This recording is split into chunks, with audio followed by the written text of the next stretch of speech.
Hello guys, আবার এসে গেছি আপনাদের কাছে। আজকাল বলবো না যে প্রচুর গরম। এই কালকে ঝড় জল হতে এই দুদিন একটু গরমটা কম আছে। ওই জন্য দেখছেন আজ অতটা ঘাম দেয়নি। আছে গরম আছে, মোটামুটি আছে। এই যে আমার রান্না শেষ হলো, আসুন দেখাচ্ছি আজকে কি রান্না। এই যে বন্ধুরা, শাক ভাজা। এই যে এটা হচ্ছে কি বলুন তো, ডিম, মাছের ডিম, ডিম ভাজা, আমের চাটনি। এটা হচ্ছে কি বলুন তো, এটাও ডিমের টক। আমার বর মানে আমার হাজব্যান্ড ডিমের টক এইভাবে খায়। এটা হচ্ছে আমার মানে স্বামীর আলাদা ডিমের টক।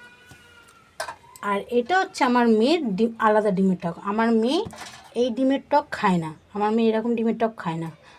আমার বর এরকম ডিমের টক খায়, ওই জন্য ওর জন্য এরকম ডিমের টক, আর আমার মেয়ের জন্য এরকম ডিমের টক। আমার মেয়ে এই ডিম, মাছের ডিম এরকম করে টকে দিলে আমার মেয়ে এই টক খাবে।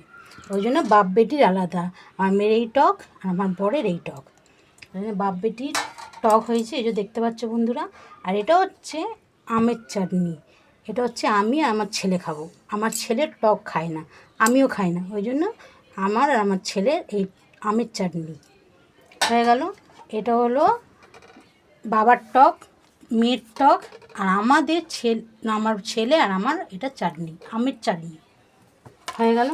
এটা হচ্ছে শাক ভাজা, এটা হচ্ছে ডিম ভাজা, মাছের ডিম ভাজা। আর এটা হচ্ছে বন্ধুরা কি বলো তো, মাছের ঝাল, আদা বাটা রসুন বাটা দিয়ে, সর্ষে, কাঁচা লঙ্কা, সর্ষে বাটা দিয়ে, এটা হচ্ছে রূপচাঁদ মাছের ঝাল। এই করেছি আজকে দুপুরের এটা রেসিপি, দেখে নাও। আর এই ভাত দেখতে পাচ্ছ গ্যাসে হয়েছে।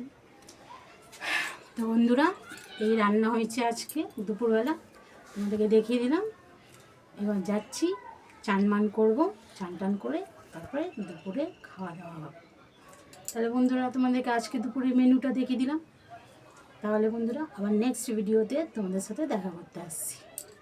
বাই।